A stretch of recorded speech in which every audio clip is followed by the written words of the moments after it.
जैसा कि आप सभी जानते हैं कि आजकल इनफर्टिलिटी की समस्या बढ़ती जा रही है। बड़े बड़े महंगे आईवीएफ की पद्धति से इलाज मध्यम वर्गीय दंपति के लिए कई बार संभव नहीं होता। ऐसे में आयुर्वेदिक उपचार बड़ा कारगर साबित हो रहा है। ऐसी ही एक खास मुलाकात डॉक्टर सारिका लखेरा से, जो कि शासकीय आयुर्वेदिक हॉस्पिटल राऊ में मेडिकल ऑफिसर है और अभी तक कई निसंतान दंपतियों का सफल इलाज आयुर्वेदिक तरीके से कर चुकी है। इंदौर से संदीप सोनी की रिपोर्ट।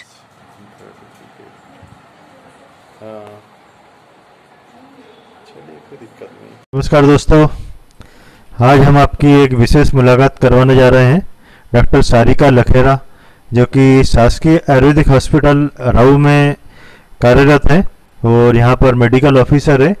और अभी तक मैडम ने जो काफ़ी सारे पेशेंट देखे हैं, इनफर्टिलिटी के काफ़ी सारे पेशेंट्स को इन्होंने लाभान्वित किया है और आयुर्वेदिक के माध्यम से इनका ट्रीटमेंट किया जाता है मैडम द्वारा। कुछ जानकारी हम अब मैडम से लेते हैं। मैडम, बहुत बहुत स्वागत है आपका हमारे न्यूज़ चैनल में। नमस्कार, थैंक यू। मैम, कुछ जानकारी बताएं, आप जो यहाँ पे ट्रीटमेंट करते हैं आयुर्वेदिक के माध्यम से, आपने अभी तक इनफर्टिलिटी का ट्रीटमेंट किया है, तो ये बताएं आप कैसे पॉसिबल है और किस टाइप से आप करते हैं ये।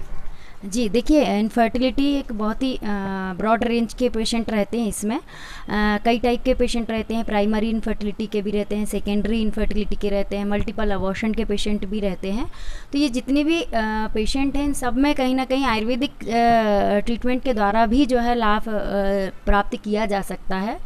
बहुत सारे ऐसे पेशेंट हैं मेरे पास या आते हैं जो जिन्हें कई साल हो गए हैं, 5 साल 10 साल हो गए हैं, और उन्हें पता ही नहीं कि उन्हें कुछ प्रॉब्लम है, छोटी बड़ी या कुछ ऐसी भी।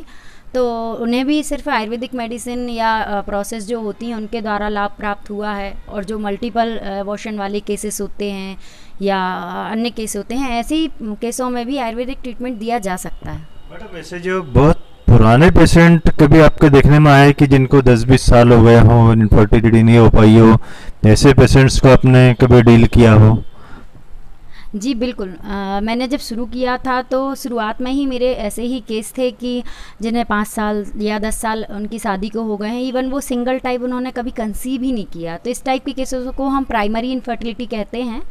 तो इवन बहुत ही कम, और उन केसों के साथ तो लाइक जैसा आयुर्वेद के साथ होता है कि कभी कभी मैजिकली इफ़ेक्ट आ जाता है। तो उन केसों में मेरे साथ ऐसा ही हुआ था कि बहुत ही कम मेडिसिन और बहुत ही कम समय में उन्हें लाभ हुआ और अब ऑलमोस्ट वो डिलीवरी के पास हैं। मैडम, जो ऐसे पेशेंट्स जो पीसीओडी या जो आईवीएफ के लिए महंगे महंगे इलाज करवा के परेशान हो गए हैं, तो और ऐसे पेशेंट जो इतना महंगा इलाज नहीं भी करवा पाते हैं, उनके लिए यहाँ पे कैसा ट्रीटमेंट पॉसिबल हो सकता है? बीमारियां बहुत सारी हैं। इनफर्टिलिटी के कई सारे कॉज हैं, जैसे ट्यूब ब्लॉक हो गया, पीसीओडी हो गया, या यूटराइन कोई फाइब्रॉइड हो गया, पॉलिप है, या फिर ओवुलेशन की प्रॉब्लम है, ओवम रप्चर नहीं होता। ऐसी बहुत सारी छोटी बड़ी प्रॉब्लम्स होती हैं जिनमें इलाज की ज़रूरत होती है। तो चूँकि अदरपैथी की बात करें तो ट्रीटमेंट्स काफ़ी महंगे हैं, इलाज कराना पड़ता है। बहुत सारी जो है डायग्नोसिस के लिए काफ़ी सारे टेस्ट वगैरह प्रिस्क्राइब्ड रहते हैं, तो खर्चा बहुत आता है। लेकिन चूँकि ये एक गवर्नमेंट आयुर्वेदिक कॉलेज है, ये टोटली गवर्नमेंट हॉस्पिटल है, तो यहाँ किसी तरीके का कुछ कंसल्टेशन या कुछ नहीं है। सिर्फ 10 रुपीज़ में रजिस्ट्रेशन होता है यहाँ पे। तो बहुत ही कम खर्चे में, कुछ मेडिसिन्स के खर्चे में पेशेंटों को लाभ हो जाता है और उससे फ़ायदा भी होता है। तो अगर आपको सजेशन ऐसा है कि अगर आप आईवीएफ कराने वाले हैं या कराना चाहते हैं, तो आप एक बार आयुर्वेद ट्रीटमेंट लेके आपको ज़रूर देखना चाहिए। मैम, ये क्या पॉसिबल है कि फीमेल में ही ये प्रॉब्लम हो या कई बार मेल में भी प्रॉब्लम होती है, तो उन दोनों का ही इलाज यहाँ किया जाता है आपके द्वारा? जी जी बिल्कुल। एक्चुअली ये एक बहुत ही अच्छा पॉइंट है। मोस्टली हम फीमेल के सारे टेस्ट होते हैं। आज के समय में तो खैर मेल के भी टेस्ट रहते हैं और मेल्स की रिपोर्ट्स कई बार नॉर्मल भी होती हैं और मीडियम रेंज में भी रहती हैं। लेकिन जब हम प्लान्ड प्रेगनेंसी करते हैं तो आयुर्वेद ये सजेस्ट करता है कि जब आप संतति प्लान करें तो एक बहुत ही अच्छे तरीके से और उच्च गुण युक्त हो। तो उसमें अगर हम फीमेल के ट्रीटमेंट के साथ साथ मेल को भी चिकित्सा देते हैं तो अबॉर्शन के चांस कम रहते हैं। जेनेटिक प्रॉब्लम्स के साथ या कंजेनाइटल बीमारियों के साथ होने वाले बेबियों को रोका जा सकता है। तो मैं जो ट्रीटमेंट करती हूँ, मैं उसमें दोनों को ही इन्वॉल्व करती हूँ। बहुत ही सही और सटीक जानकारी से अवगत कराया डॉक्टर सारिका लखेरा मैडम ने हमें। तो और ये जरूरी।